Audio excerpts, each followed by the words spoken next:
This is the Five Stars Podcast. Let me talk to you.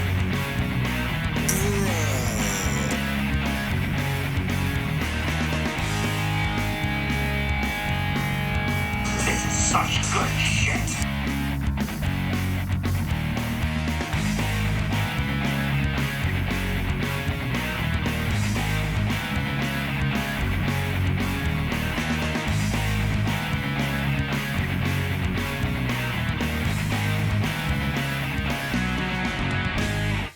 What's going on, everyone? It is Friday, October 15th, 2021, and you are currently tuned into the Five Starr Wrestling Report podcast. This is the wrestling podcast show that brings you two podcasts each week. Got a Monday show and a Friday show here, covering multiple wrestling topics and show reports. Things are kind of all over the place right now with some of the rescheduling of particular shows for the next couple weeks. Typically, though, the Monday show is dedicated to recapping AEW Rampage, NWA Power, and weekend events, pay-per-view events. And the Friday show is dedicated to AEW Dynamite and NXT TV. And right now we are implementing the G1 Climax coverage on both shows, which wraps up in about a week. So after that's done, I will be getting back to the standard format of running the show prior to the G1. If you are checking out the show for the first time, make sure you subscribe to stay posted for our podcast uploads each week. And make sure you give this video a like and leave a comment down below on the shows I'm going to recap today. Would love to hear your feedback on everything down below and get some insight on where you guys are with the current state of the wrestling business. Hopefully I'm not the only one out there that comes off as the bitter old grandpa about the product. In addition to supporting the channel, you guys can also check out the show on Rumble. A link for that will always be in the description below. And last thing is, make sure you guys head over to www.chairshot.com and check out my article content that I write each week. You go over to this site, click under the opinion tab, you will always find my work under the name Star. Various topics, various reporting, mostly opinion articles, but I always try to make them quality reads. So do me a favor and head over there to check out some of my short pieces. I would love to hear your feedback on those too. Got a rather oddball one today, which I'll cover in a little bit once we finish the NXT report, but I think judging by the title, if you normally follow the show, you'll see that a particular show is missing from the equation this week. Like I said, I'll get to that later on because I actually have a funny story about that. But before we get there, let us begin with the usual by talking about, whatever in the hell we're even calling NXT anymore. We begin the show with Samoa Joe getting kidnapped by ninjas in the parking lot. Okay, not that quite ludicrous. And it's, not like we haven't seen the guys getting jumped in the parking lot and stuffed into the back of vehicles angle 100 times in the last 10 years. You'd think at some point there'd be some bystanders or some security around to do something, but, it logistically never seems to work out that way in this wacky world of wrestling. Alliteration much? So we cut to the ring for this Joe Gacy-Tommaso Ciampa match. And by the way, my most recent Chairshot article is all about Joe Gacy, so if you have not taken the time to check it out yet, I highly encourage you to click the link in the description and go read that article. It'll give you some insight on the WWE vision of Joe Gacy versus what could be an actual effective way to book Joe Gacy. I don't want to spoil too much, but I can assure you one thing. WWE having him cut inclusive safe space promos in the ring with all the social justice terminology on a screen in the background ain't getting this guy any more or less over with the crowd. In other words, it's an extraordinarily complicated way of saying this current incarnation of the character sucks. Doesn't have to, though. That's why I encourage you to go read that article. And if we discount Gacy's gimmick for a minute and judge him solely on his wrestling ability, he's not bad. I don't really see how his wrestling style fits the gimmick per se. Yeah, but for a moderately big guy, he's a perfectly fine athlete. Now, granted, he was in there with Tommaso Ciampa, so, it always helps when you have a quality dance partner. Anyway, he and Ciampa went back and forth for a while. Gacy missed a big moonsault at the end, tried to spring off the ropes for that clothesline thing he usually does, which I don't really think heels should be doing anyway, but I digress. And Ciampa hit a running drop kick and then picked up the win with the fairy tale ending. And, well, apparently Gacy does not get his championship opportunity. Which, of course, begs the question, why did we even waste our time with the fucking match to begin with? But whatever. And apparently Bald Baron Corbin actually has a name. Harland. Yeah, a lot of thought put into that one. And immediately following this, we had a nice little middle school acting class session with Toxic Attraction. They did some Law and Order dialogue where everyone got to take their turns exchanging verbiage. They pretty much guaranteed that they'd all win the belts at the Halloween Havoc pay-per-view. And that was about it. And by the way, Mandy, that comment about your hair color at the end not mattering, you might think that, but for rational guys out there, it does matter, hon. And transitioning from this, they immediately launch into this Zion Quinn squash match that didn't really do a whole lot for me. I mean, dude's got a good look and all, but still don't really have any investment in him one way or another. They did a quick deal backstage with Ciampa, Rex Steiner, and the Grizzled Green Amateurs. Apparently they're doing a tag match next week. Cool. At least I get to see Steiner work a match. Then we had Ivy Niles in her debut match. Well, actually before that, we did have something else. Yeah, that's right. We had this Swerve promo. It was actually pretty good, too. Basically, he just said Legado left the wrong man standing, trying to take out all the Hit Row, and he was taking the North American title with him to SmackDown. Translation, I'm doing the job in the main event. Then we had Ivy Niles against some chick. And it was pretty bad, not gonna lie. Ivy did like maybe 5 or 6 power moves here, and I think she fucked up at least half of them. Including her finishing move, where she legitimately struggled to pick the girl up onto her shoulders to put her in the rack. Christ, even Lex Luger never fucked up that move. Ivy's pretty thick too, so like she's tiny height-wise, but she's got some meat on her, so I don't really know what the hell happened there. The Afterbird deal was actually kind of amusing. Diamond Mine tried to do a promo. Roddy gets like 2 words into his deal when Ikemen Jiro comes out to, I think, new theme music. At least it sounded like new theme music. And him and one of the Creed brothers get into a face-off, and Jiro sucker punches him before they cut to the break. And that leads to this impromptu match between Ikemen Jiro and Julius Creed. They did some stuff for a few minutes. Jiro's a total gimmick now. Everything from his music to his gear to his mannerisms. He's just a total goofball now, which, I guess that's kind of what got him over to begin with, so whatever. And, well, just when I'm starting to think, man, that's a bummer. They're probably going to have Jiro beat Creed to start building up a program with him and Roddy for the belt. And then Creed picked up Jiro and dropped him with an amateur takedown, hit a sitting lariat, and pinned him clean. And that immediately led to the heel beatdown afterwards. Kushida tried to run out for the heroic save and got his ass kicked for his troubles. Yeah, great way to start building up your babyface challengers, guys. Have them all try to do run-ins and lay them all out like geeks. That's real smart booking there.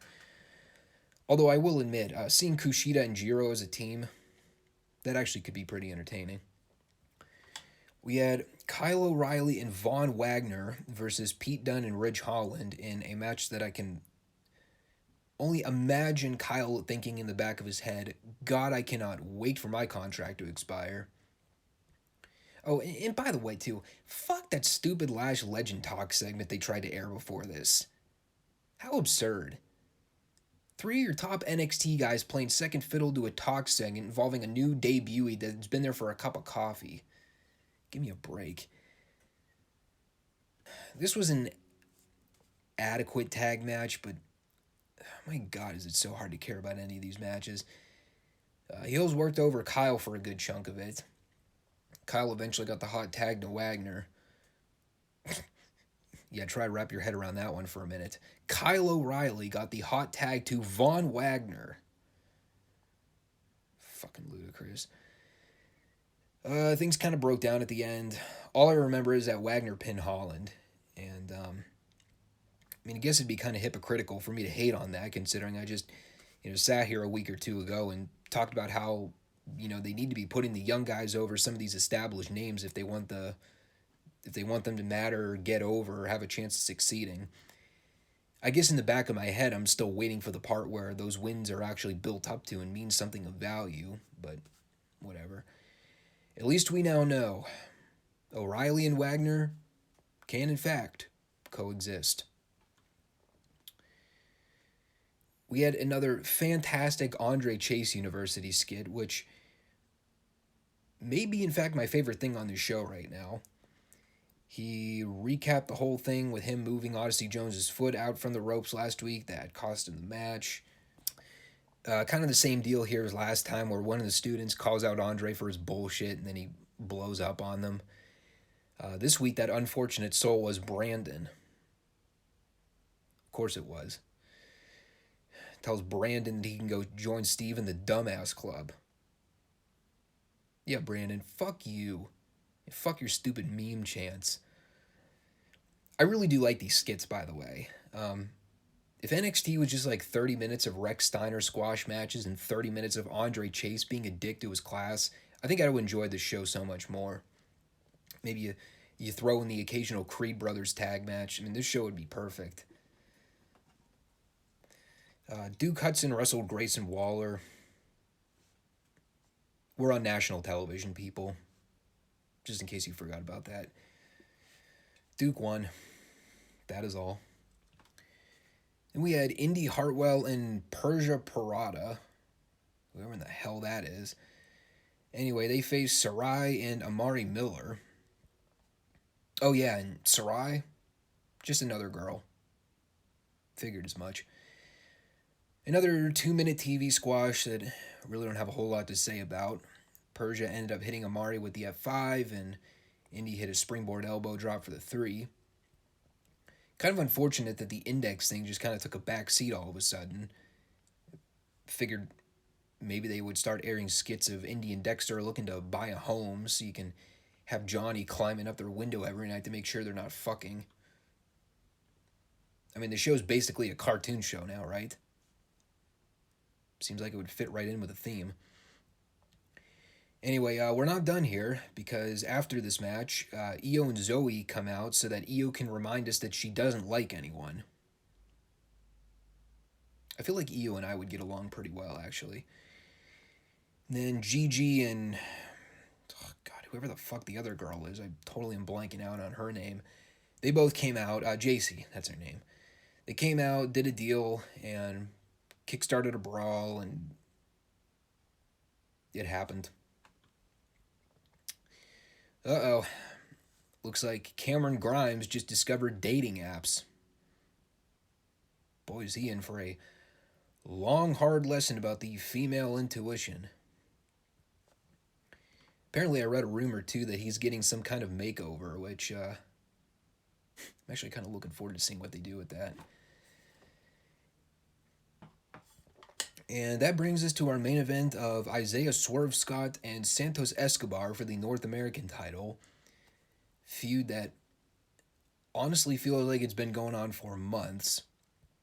But alas, here we are. And my God, how far we've fallen in such a short period of time with standards here in NXT. A match that I would merely consider good was getting chants of "This is awesome." It was not. I love the line here too where Vic was running down the whole hit row Legato deal, and his conclusion was as follows. I mean, Legato basically did kidnap all of Hit Row. Does anybody know how to file a fucking police report? Oh, no, that's right. Cops are bad. I forgot. Silly me. What was I thinking? Like I said, the action was good. Very move-centric, but yeah, they told a good story with Swerve basically taking the fight to Escobar early. Escobar cut him off before the break and worked him over. Scott made a big comeback at the end. Ended up going up top and trying for the 450 splash, but Escobar got the knees up for a near fall. And that's about when the Legato lackeys tried to hit the ring, but they get caught off by Carmelo Hayes and Trick. Scott drives Escobar face first into the post, hits the JML driver to retain, which is still a sick move, by the way. I just cringe every time I see it, wondering which guy's going to end up straining his neck, taking the bump. Anyway, Hayes and Trick end up coming in for the post-celebratory deal, and in the most unpredictable swerve of all time, Carmelo decks Scott with a clothesline. He cashes in his Money in the Bank championship opportunity. I know what I said. And well, he ends up having a short match with Scott, hits a top rope axe kick, and wins the belt.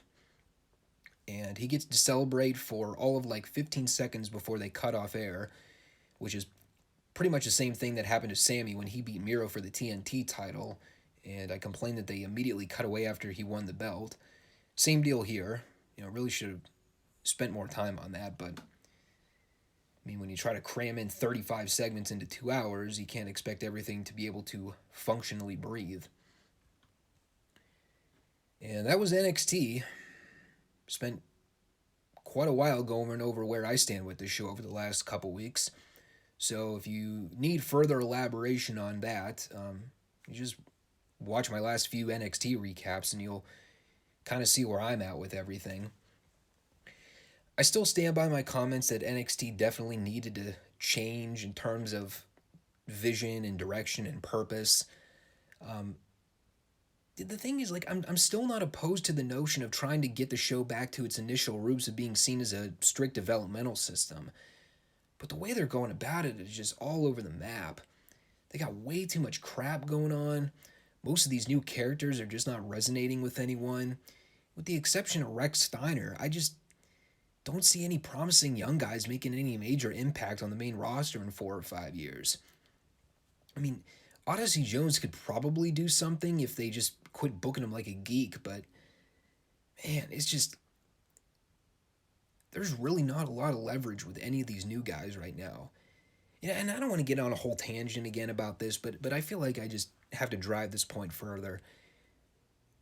WWE's been pretty 50-50 with how they split their women's segments and the men's segments, but this even Steven way they're going about doing things is really not working for me, dog.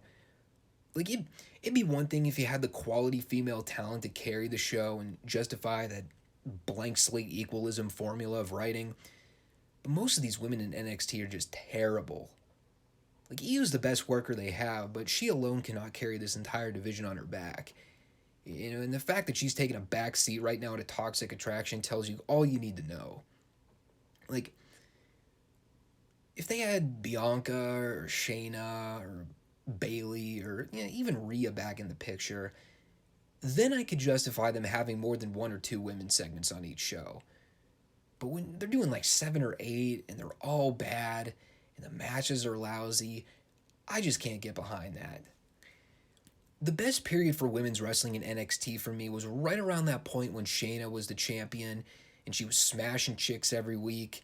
They brought in Rhea and built her up as the big alpha babyface. They had that really fun women's War Games match later that year, and then Rhea ended up beating Shayna for the belt, and it actually felt like a big culmination to a story, and the crowd actually got really behind it. Whenever that period was, I'm totally blanking on it now. And of course, they fucking ruined it by having Charlotte beat her, and that sucked a cock. But even at that point, you still had Bianca around for a little while. Io was doing her heel work. I think you had Dakota Kai teasing the heel turn with Tegan Nox and that whole thing. Like,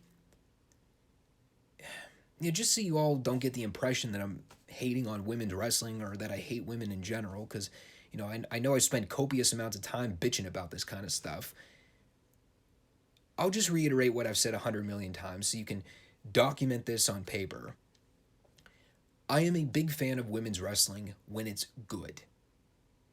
Women are an attraction in pro wrestling. They are not the attraction. And 50-50ing the show between the men's segments and the women's segments doesn't make the show more or less improved. In fact, a lot of the time it ends up dragging the show down, especially with the really bad female wrestlers. Just something to take note of. Anyway, I guess we'll move on from that.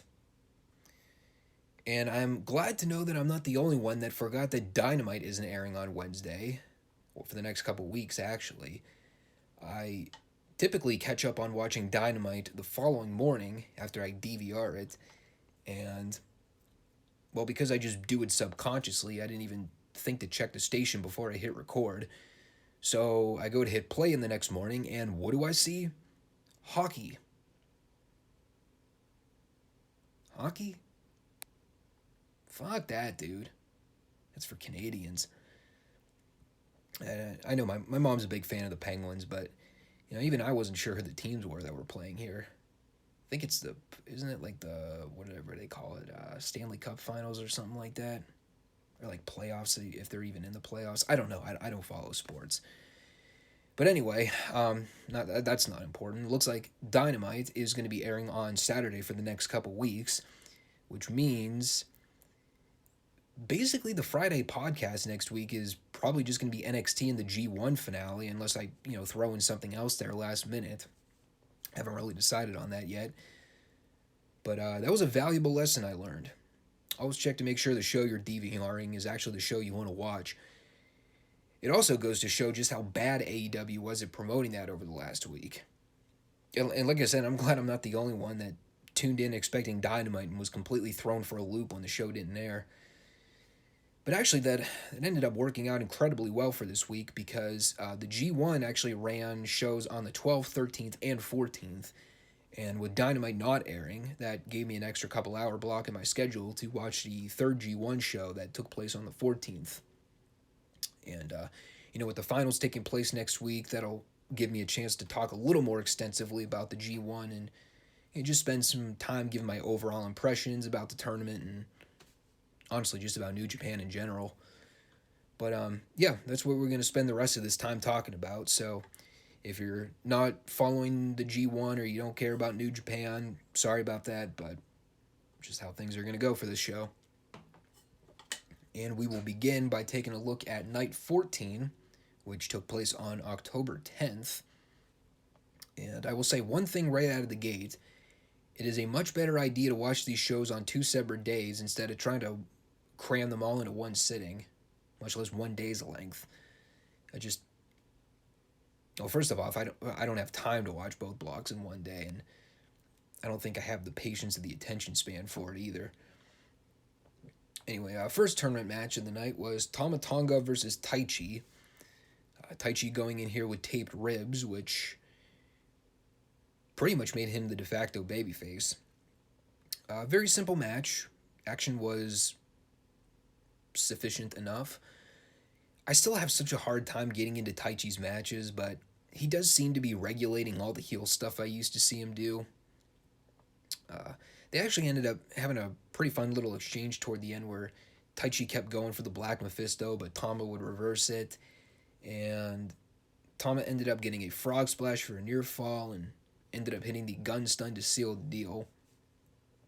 Nothing else to really add here, but, at least they had a story they were playing up throughout it, and they pretty much stuck to it. Up next, we had Sonata versus Yoshi-Hashi. Kelly kind of talked about the injuries both guys were feigning here, which could have fucking fooled me with the way Sonata's been selling his leg in all of his matches. At least Yoshi-Hashi has his shoulder taped up, but even he really wasn't selling much in this match. Again, Yoshi-Hashi's fundamentally out of the tournament now, so there really wasn't too much consequence here either way in terms of outcome, because I think even Sonata's technically out, isn't he?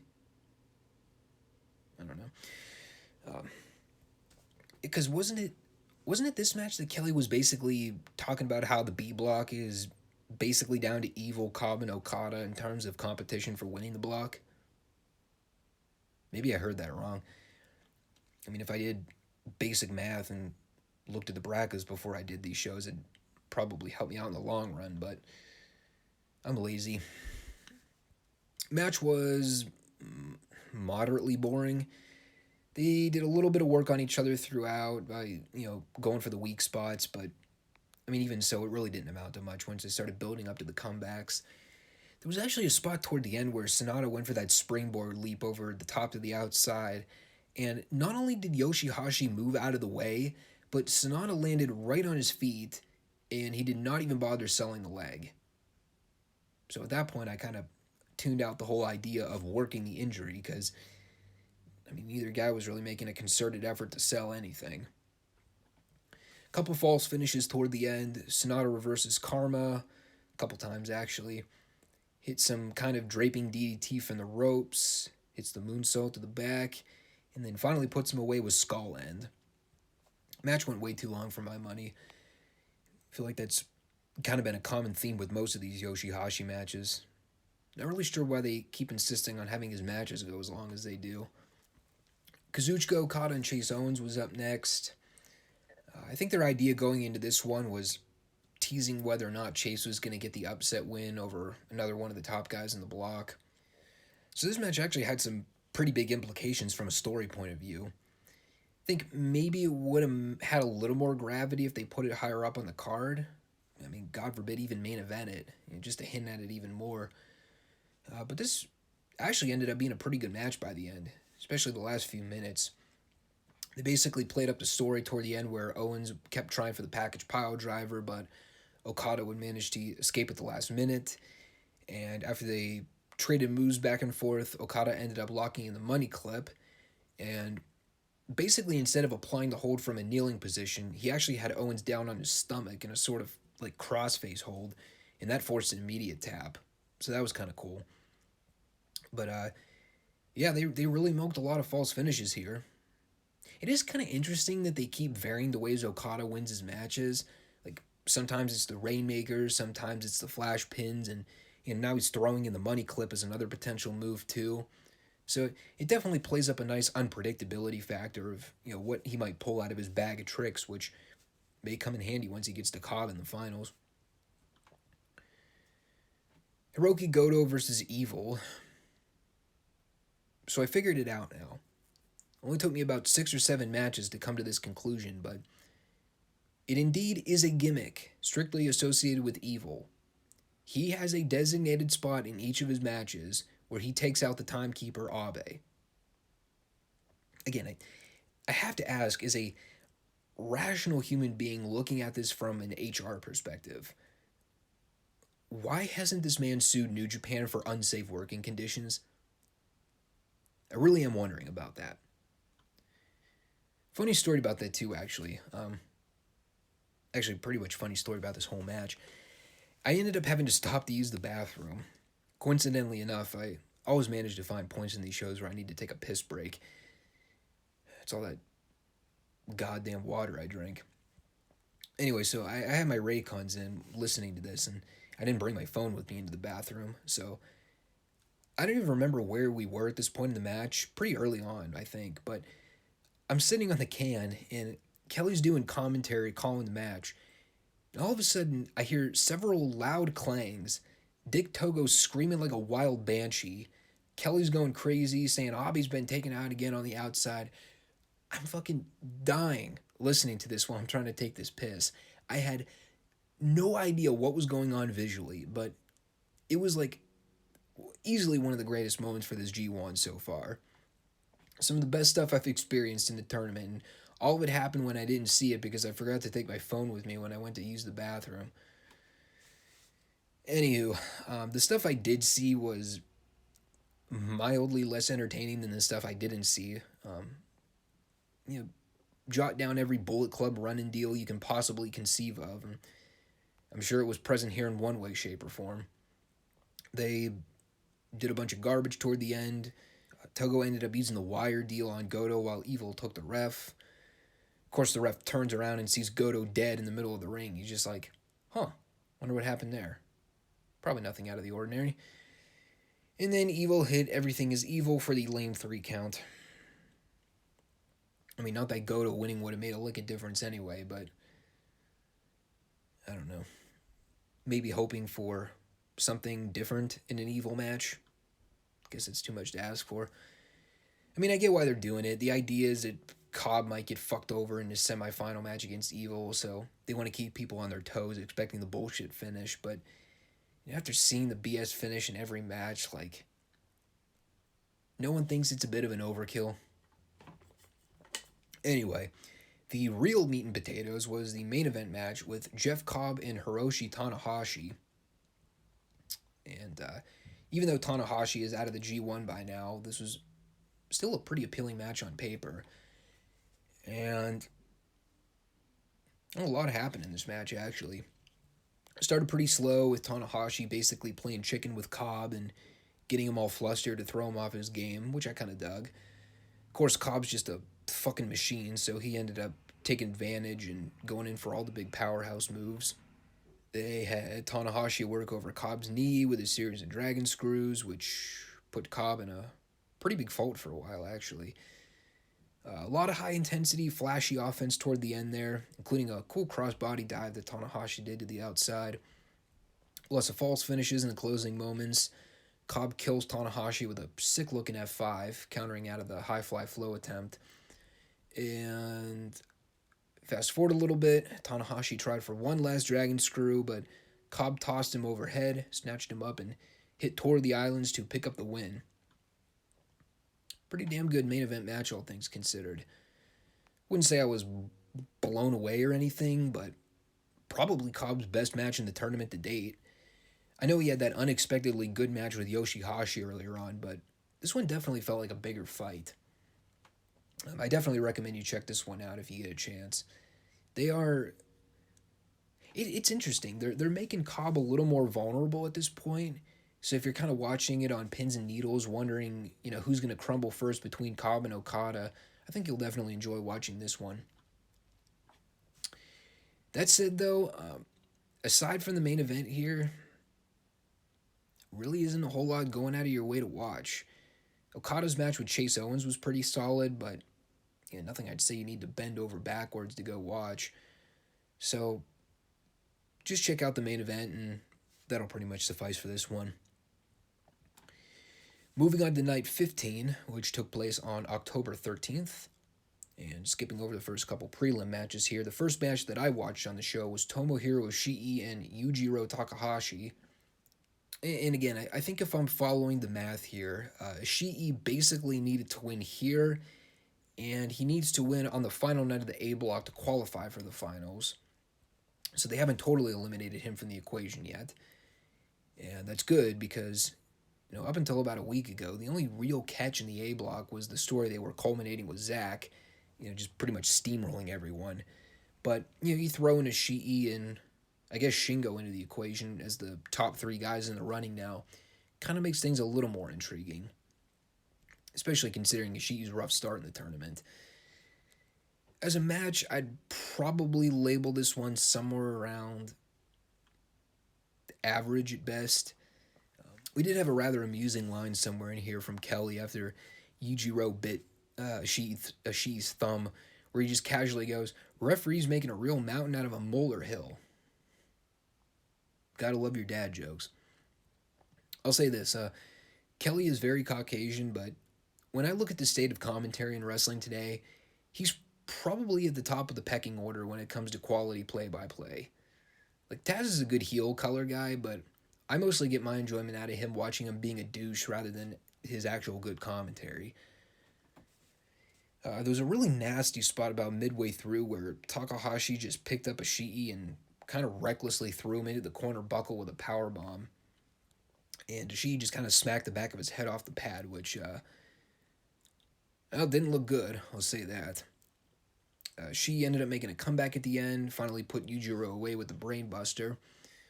Probably a few minutes too long, but Ishii does such a great job selling. He at least knows how to keep me invested for enough time to anticipate the eventual comeback at the end.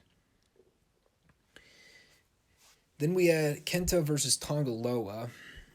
Had a good amount of Kenta playing chicken with Tama early on. Or Tonga, I should say. God, I'm never going to get these names between these guys right.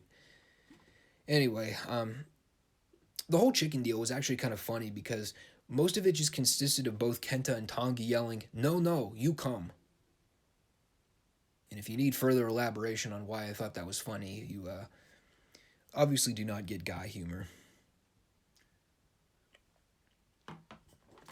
And of course, we had all the usual Bullet Club trope BS at the end. Ref bump, Kenta low blowing Tongaloa, laying out Jado by kicking the ropes into his balls, doing the Eddie Guerrero fake out with the kendo stick. They did have Tonga give Kenta a groin shot in return and try to tease the idea of Tonga getting the upset win, but Kenta ended up countering the Rikishi driver finisher and using the ropes to cradle Tonga to steal the win. And of course, despite all the interference and destruction of the testicular region, everyone's all on the same page afterwards. Hey man, I guess I'd be hypocritical if I said this isn't usually how men handle their problems. Beating the shit out of one another and then shaking hands afterwards. Of course, introducing weapons into the picture kind of changes the whole dynamic, but I digress. Anyway, Kenta's got Ibushi on the final night, which should be a pretty good match. I vaguely recall them having the G1 match a couple years ago. I think if I remember, it was a pretty damn good match too. So that'll definitely be worth checking out. Well, here's a good survey question for people out there. Can Zack Sabre Jr. get a good match out of Toru Yano? Well, I guess a lot of that hangs on the idea of what you would classify as good these days. Preferably something moderately watchable that doesn't insult my intelligence, which, let's be honest, Yano has a tendency to do. And by the end, the answer was kind of. We still had the usual Yano trash here we typically see, but Zack is at least talented enough to try and make chicken salad out of chicken shit. And the match was at least short enough, too, where they could get all the comedy junk out of the way early on and eventually let Zack take control and work Yano over toward the end. They ended up doing the double handcuff deal at the end. Both guys did a series of cradle pins, and after both guys are scuffling around the ring, Yano eventually tries to go for the key to unlock the cuffs, but Zack traps him in the armbar and gets him to immediately tap. Or was it a triangle? I don't even remember. Who cares?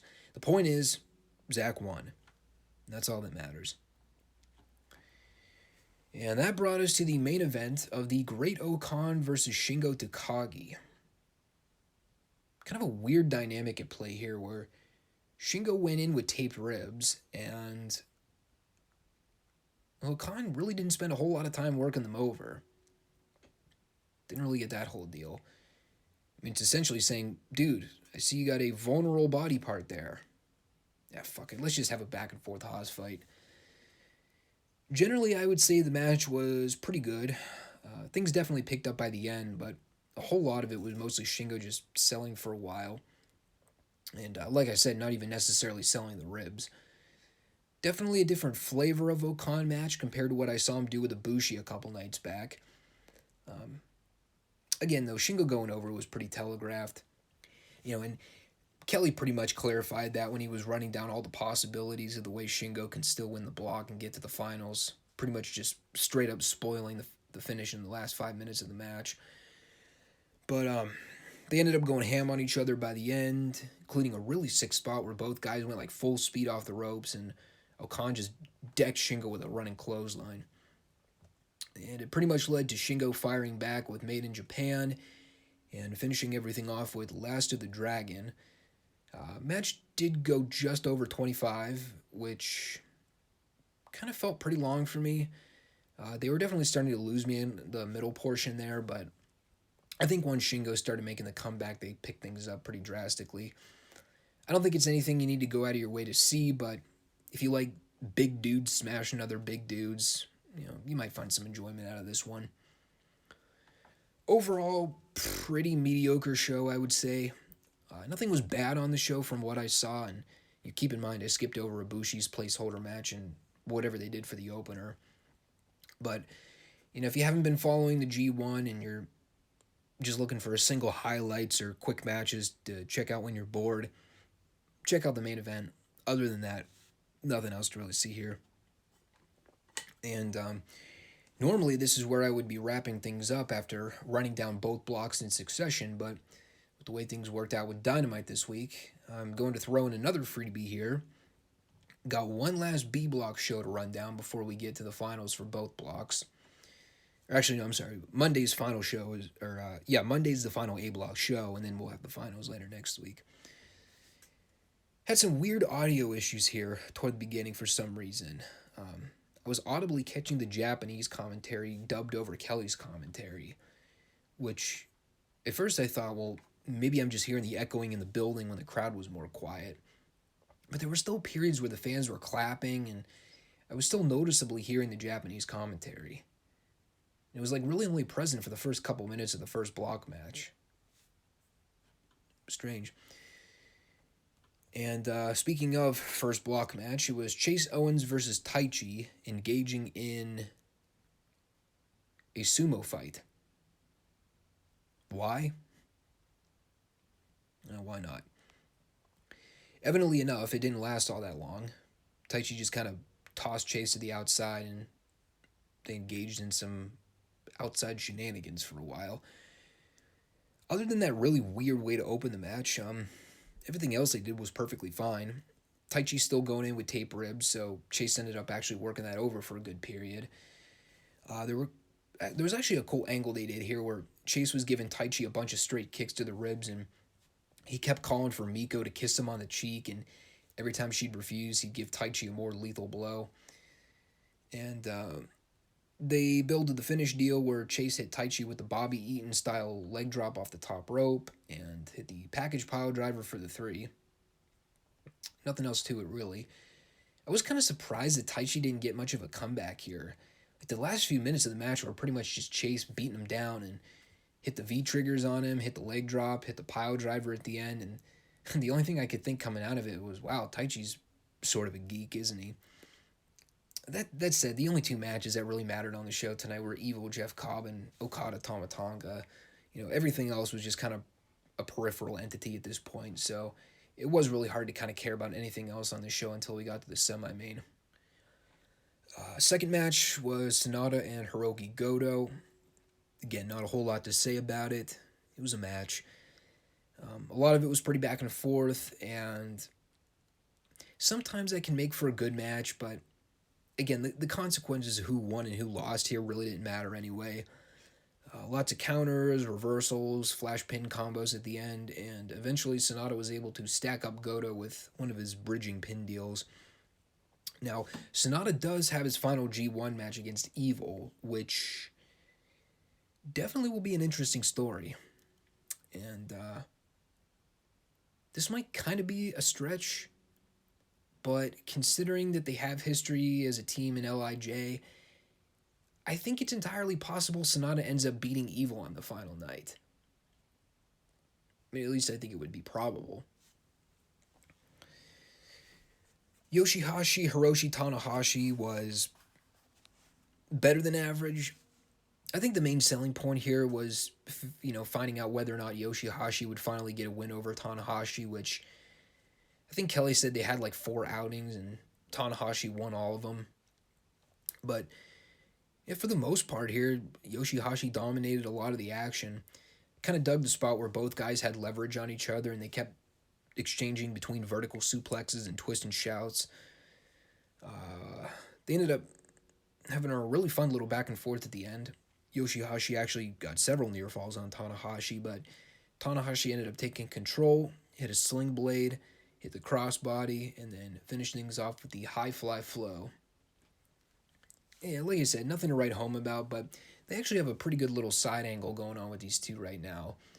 Considering they're both in the Chaos faction, it kind of makes sense that they were as competitive with each other as they were, but And I think that'll probably be a story they build up down the line to see if and when Yoshihashi does upset Tanahashi. I mean, got to figure it happened at some point, right?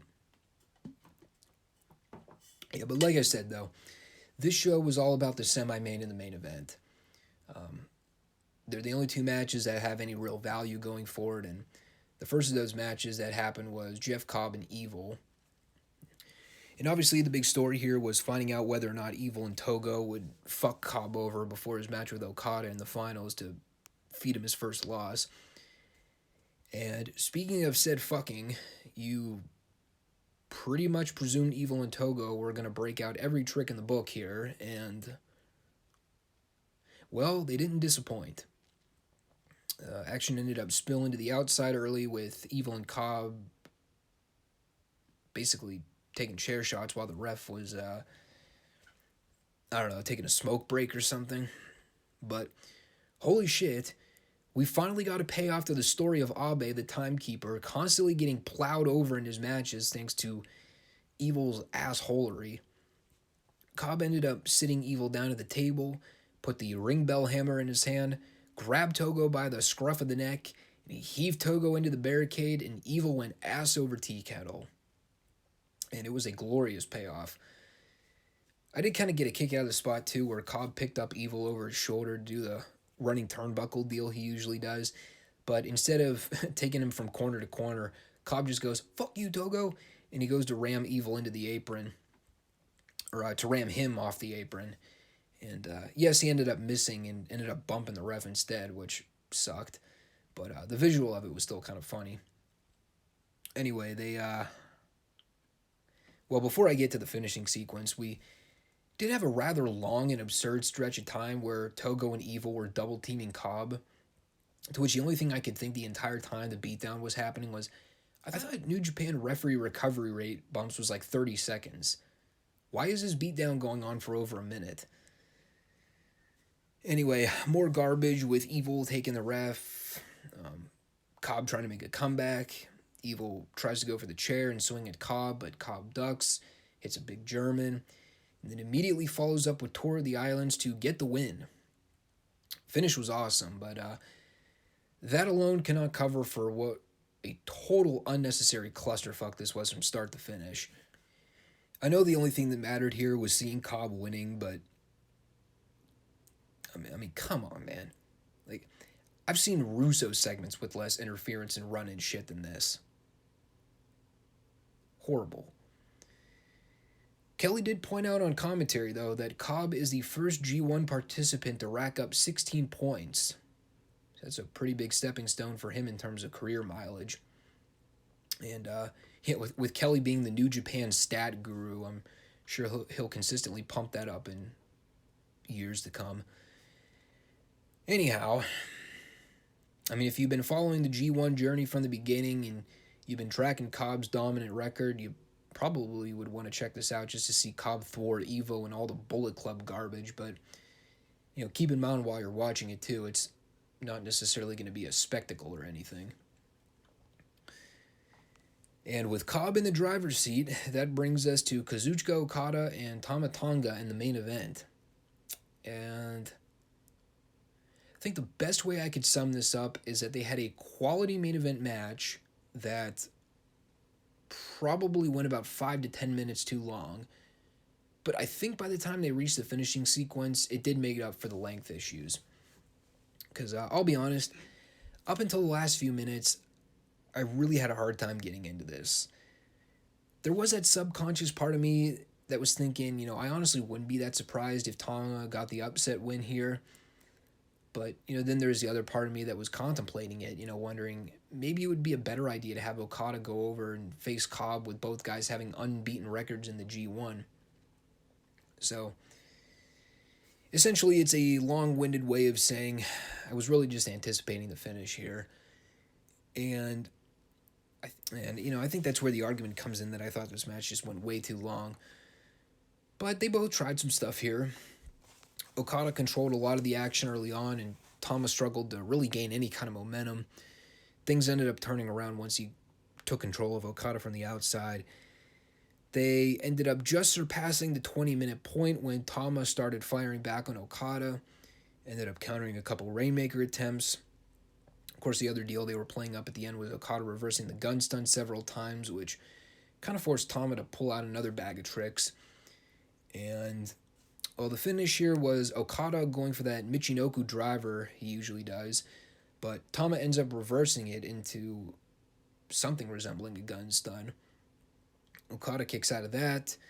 Tama ends up hoisting Okada into the double underhook pile driver and pins him clean, which, again, part of me saw coming, but then there was still the other part of me that was kind of surprised they went there. Tama winning doesn't change anything in the standings in any significant manner, other than putting a blemish on Okada's record going up to face Cobb. But, purely for a shock factor of a finish, I would highly recommend checking out the main event here if you like seeing instances of Okada doing jobs. Show overall, I'd say was pretty solid, though, all things considered. The finishing moments of the semi-main and the main event were very good, and I would even highly encourage you to check out Yoshi-Hashi and Tanahashi. It was a pretty good match. So, you got a handful of things on this show if you want to check it out if you're trying to play catch-up. That said, though, from here, we got the final round of the A block on Monday, I believe, and that'll take us to wrapping everything up next week, which it has been a very interesting month going back and watching New Japan consistently, but I'll talk about that more once I recap the finals of the G1 next week. With that said, that'll do it for this round of the 5 Starr Wrestling Report podcast.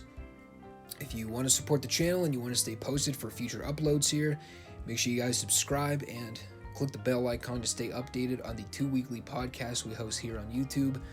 Make sure you guys give the show a thumbs up, and please leave a comment down below to help me out in the algorithms.